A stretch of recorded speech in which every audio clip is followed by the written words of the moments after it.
मर गए तुम्हारी गलती है, मर गए अपनी ही बदतमीजी के कारण मरे हो।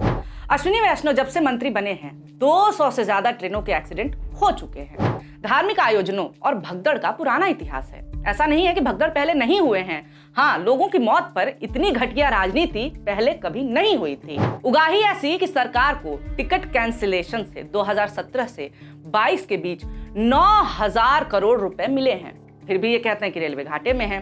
साल 2010 में दिल्ली रेलवे स्टेशन पर भगदड़ मची थी, 2 लोगों की मौत हुई थी। तत्कालीन रेल मंत्री ममता बनर्जी ने जिम्मेदार लोगों पर सख्त कार्रवाई के आदेश दे दिए। अब आप ही देखिए, एक खराब सरकार ने 2 लोगों की मौत के बाद किस तरह बर्ताव किया और ये अच्छे वाले किस तरह से कर रहे हैं। वंदे भारत के अलावा बाकी ट्रेनों में कितनी बदहाली है उससे कोई मतलब नहीं, क्योंकि हमने तो वंदे भारत लॉन्च की थी ना। अभी हम बोलेगा तो बोलोगे कि बोलता है, पर बोलना तो जरूरी है।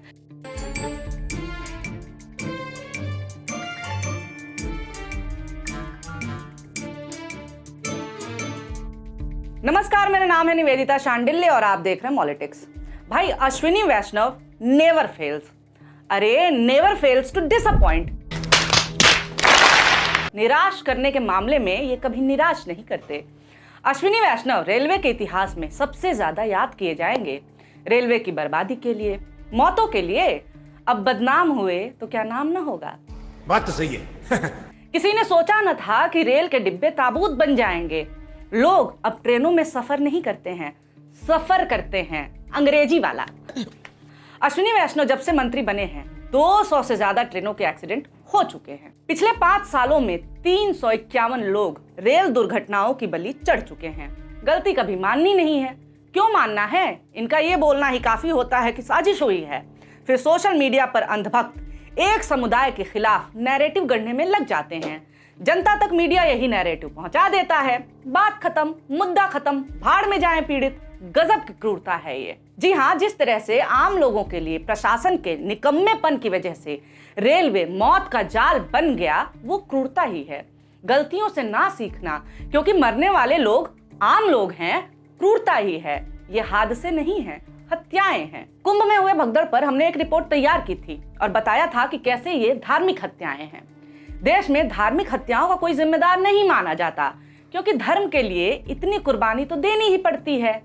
आज की इस रिपोर्ट में हम बात करेंगे कि कैसे धार्मिक हत्याएं अब सरकारी हत्याएं बन चुकी हैं। कैसे धर्म के नाम पर ध्रुवीकरण करने वाली सरकार धर्म के नाम पर लोगों को मरने दे रही है, या थोड़ा बोल्ड होकर के कहें तो मार रही है। दिल्ली में आखिर हुआ क्या? वही जो कुंभ में हुआ। झूठ, फरेब, खबर दबाना, दुर्व्यवस्था। यहाँ पर भी सब एक दूसरे पर दोष मढ़े जा रहे हैं। जनता कह रही है कि रेलवे के कारण यह हादसा हुआ। रेलवे कह रहा है हमें क्या पता, और अंधभक्त कह रहे हैं कि जनता खुद ही मरना चाहती थी, इसीलिए तो स्टेशन गई। यकीन नहीं हो रहा। ये देखिए, सरकार का सर्टिफाइड राइट विंग दंगाई मिस्टर सिन्हा देखिए कैसे लोगों को ही कोस रहा है। और ये अकेला केवल ऐसा आदमी नहीं है, ढेर सारे अंधभक्त हैं जो भक्तों की मौत को सुसाइड बता रहे हैं। इनका कहना है कि भारत में इतनी ज्यादा जनसंख्या हो गई है कि कोई भी सरकार ट्रेन या बस में भीड़ को रोक ही नहीं सकती। कोई भी नियम नहीं मानता, सबको जल्दी पड़ी है, किसी को भी दूसरे की नहीं पड़ी है। लैक ऑफ सिविक सेंस, यानी कि नागरिकों के अंदर तमीज नहीं है, इसलिए ये सुसाइड बम है। अगर तुम जिंदा वापस घर आ गए तो ये तुम्हारा लकी दिन है। कुल मिला के कह रहे हैं कि जनसंख्या ज्यादा है तो मरोगे भी ज्यादा। मर गए तुम्हारी गलती है, मर गए अपनी ही बदतमीजी के कारण मरे हो। ये सब पढ़ के देख के पता चलता है कि लैक सिविक सेंस का नहीं, कॉमन सेंस का है। कमी है शर्म की। सर्बिया में रेलवे स्टेशन की छत गिरी तो प्रधानमंत्री को इस्तीफा देना पड़ गया। यहाँ सरकार के निकम्मेपन के कारण लोगों के मरने का सिलसिला रुक नहीं रहा और सरकार के पालतू अंधभक्त लोगों को ही जिम्मेदार बताने के मिशन में लग गए हैं। दिल्ली स्टेशन का आंखों देखी हाल जो लोगों ने बताया, उससे साफ है कि कैसे रेलवे की लापरवाही लोगों के लिए काल बन गई। बताया जा रहा है कि लास्ट मिनट पर ट्रेन का प्लेटफॉर्म चेंज होने की अनाउंसमेंट के कारण भगदड़ हो गई। इन्होंने अनाउंसमेंट से लोगों को कंफ्यूज किया। लोग एक प्लेटफॉर्म से दूसरे प्लेटफॉर्म पर भागने लगे। रेलवे ने इस बात से साफ मना कर दिया। उन्होंने कहा ऐसा तो कुछ था ही नहीं, सब के सब झूठ बोल रहे हैं। हालांकि रेलवे का झूठ जल्द ही पकड़ा गया। खैर, केवल प्लेटफॉर्म का चेंज होना ही भगदड़ का कारण नहीं था। भगदड़ की तैयारी रेलवे की लापरवाही ने बहुत पहले ही शुरू कर दी थी। 15 फरवरी की शाम तक दिल्ली स्टेशन पर यात्रियों की भीड़ बढ़ चुकी थी। रेलवे ने भीड़ देखते हुए कोई भी कदम नहीं उठाया, बल्कि ये घातक काम करते रहे, वो था लगातार टिकटें बेचने का काम। 15 फरवरी की शाम 6 बजे से नई दिल्ली रेलवे स्टेशन की भीड़ देख करके लोग भगदड़ की आशंका जताने लगे थे। फिर भी काउंटर से हर घंटे 1500 अनारक्षित टिकट। इसका नतीजा ये हुआ कि शाम होते होते प्लेटफॉर्म पर खड़े होने तक की जगह नहीं बची थी। तो दलाली में अंधे जो लोग कह रहे हैं कि जनसंख्या के कारण हर जगह ओवर क्राउड हो रहा है, उनका झूठ भी पकड़ा गया। ओवर क्राउड हुआ रेलवे की गलती की वजह से। लोग आते रहे, ये पैसे लेते रहे और टिकट बेचते रहे। रिपोर्ट्स के अनुसार 15 फरवरी की शाम नई दिल्ली रेलवे स्टेशन पर 5 ऐसी ट्रेनें शेड्यूल थी जो कि प्रयागराज के लिए या फिर वहां से होकर के जाने वाली थी।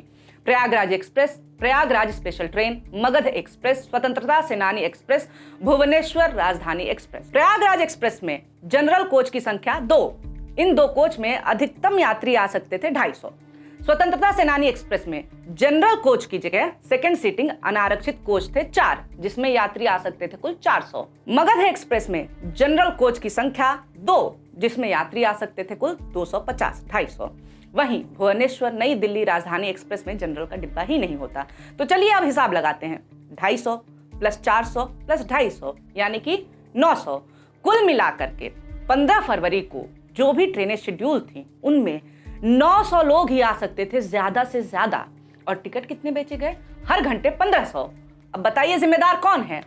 जब कुंभ में भयंकर भगदड़ हो चुकी थी, ये प्रयागराज जाने वाले यात्रियों के लिए कोई व्यवस्था नहीं कर सकते थे। ये ओवर कॉन्फिडेंस था कि कुछ नहीं होगा, या फिर निकम्मापन कि अगर कुछ हो भी गया तो हमें क्या।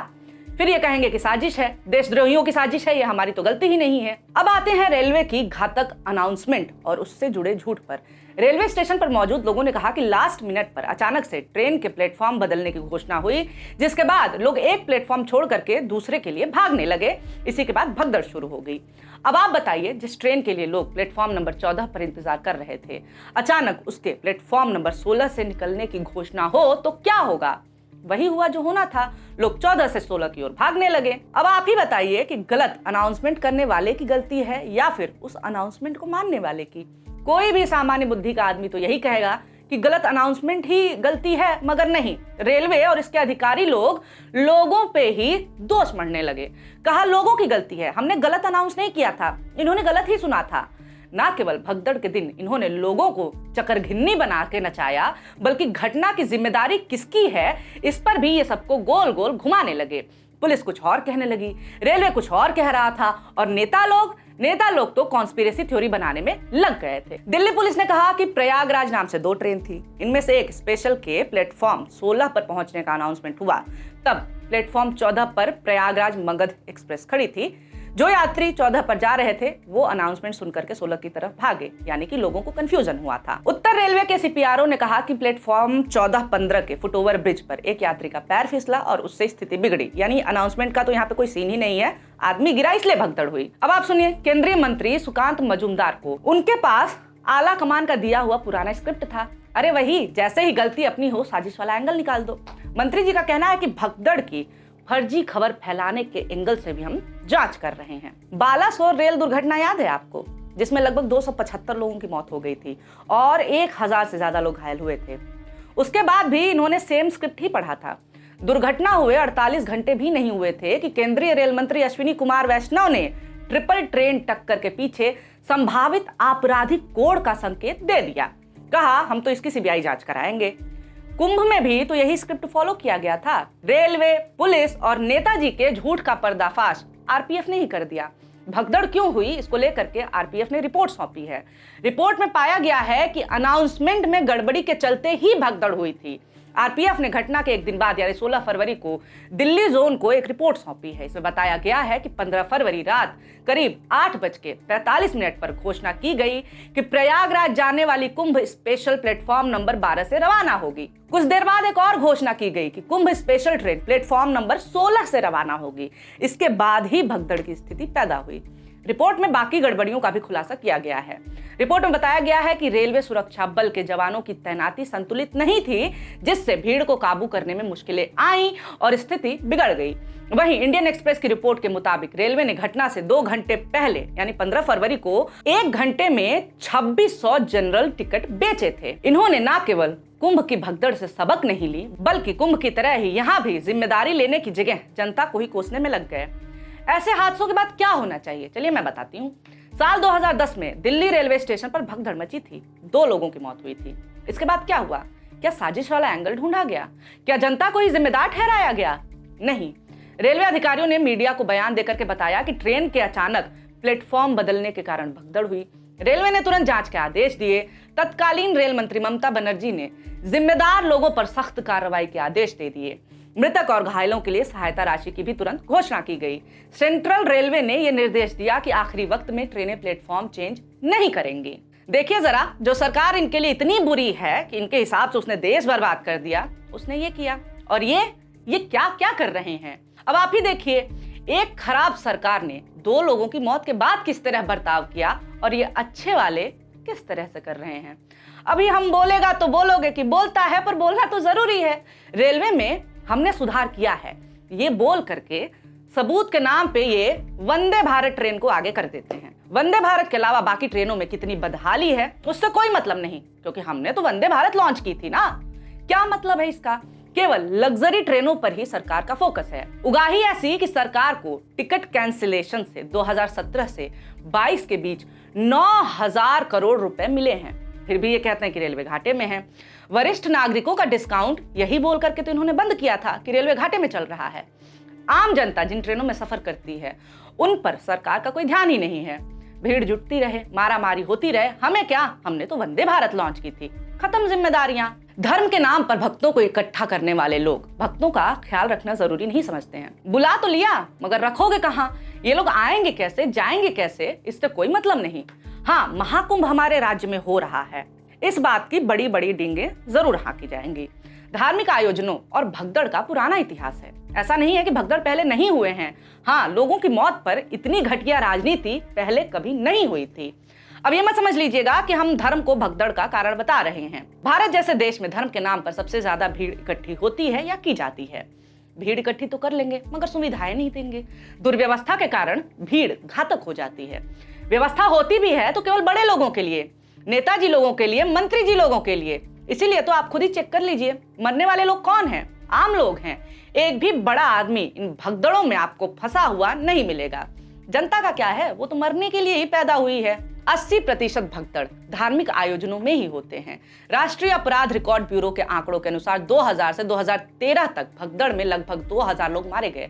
पिछले 25 सालों में लगभग 4000 लोगों की मौत धार्मिक भगदड़ों में हुई है। कुंभ और दिल्ली स्टेशन पर मरने वाले लोगों की संख्या भी आप उसमें जोड़ लीजिए। मार्च 2010 में उत्तर प्रदेश के प्रतापगढ़ जिले में कृपालू महाराज के राम जानकी मंदिर में मुफ्त भोजन और कपड़ों के वितरण के दौरान भगदड़ मच गई थी। इस हादसे में 63 लोगों की मौत हुई थी। 14 जनवरी 2011 केरल के इडुक्की जिले के पुलमेडु में एक जीप के तीर्थयात्रियों को टक्कर मार देने के कारण मची भगदड़ में सबरीमाला के कम से कम 104 श्रद्धालु मारे गए और 40 से अधिक घायल हो गए। 10 फरवरी 2013 कुंभ मेले के दौरान उत्तर प्रदेश के प्रयागराज रेलवे स्टेशन पर अचानक भगदड़ मच गई थी, जिसमें कम से कम 32 लोगों की मौत हो गई थी। जानकारी के मुताबिक 10 फरवरी 2013 को मौनी अमावस्या थी और इस वजह से भारी संख्या में श्रद्धालु स्नान करने के लिए पहुंचे हुए थे। 3 अक्टूबर 2014 इस दिन पटना के गांधी मैदान में दशहरा के दौरान भगदड़ मची थी। इस वजह से 32 लोगों की मौत हो गई थी। 14 जुलाई 2015 आंध्र प्रदेश के राजमुंदरी में गोदावरी नदी के तट पर आयोजित धार्मिक उत्सव में भगदड़ मचने से 27 लोगों की मौत हो गई। 1 जनवरी 2022 मां वैष्णो देवी मंदिर कटरा में श्रद्धालुओं की भारी भीड़ के कारण भगदड़ मचने से 12 श्रद्धालुओं की मौत हो गई। 31 मार्च 2023 इंदौर में रामनवमी के मौके पर आयोजित हवन के दौरान एक प्राचीन कुएं के ऊपर लगी स्लैब ढही, 36 लोगों की मौत हो गई। 2 जुलाई 2024 हाथरस में एक धार्मिक सत्संग के कार्यक्रम में भगदड़ होने से 121 लोगों की मौत हो गई। ये लिस्ट बहुत लंबी है, एक वीडियो में पूरी लिस्ट को कवर करना मुश्किल है, मगर जितने भी हादसों का जिक्र हमने अभी किया उससे आपको अंदाजा लग ही गया होगा कि कैसे प्रशासन की दुर्व्यवस्था ने छोटी गलतियों को घातक बना दिया। सालों से बार बार एक ही गलती दोहराई जा रही है, कारण क्या है? कमेंट करके हमें जरूर बताएं। इस पूरे मुद्दे पे आप क्या सोचते हैं, अपनी राय जरूर रखें। वीडियो अच्छा लगा हो तो लाइक जरूर कर दें, और हाँ, ऐसे ही वीडियोस आपके सामने आते रहें, इसके लिए हमारे चैनल मॉलिटिक्स को सब्सक्राइब करना ना भूलें। वीडियो देखने के लिए बहुत शुक्रिया, बहुत धन्यवाद।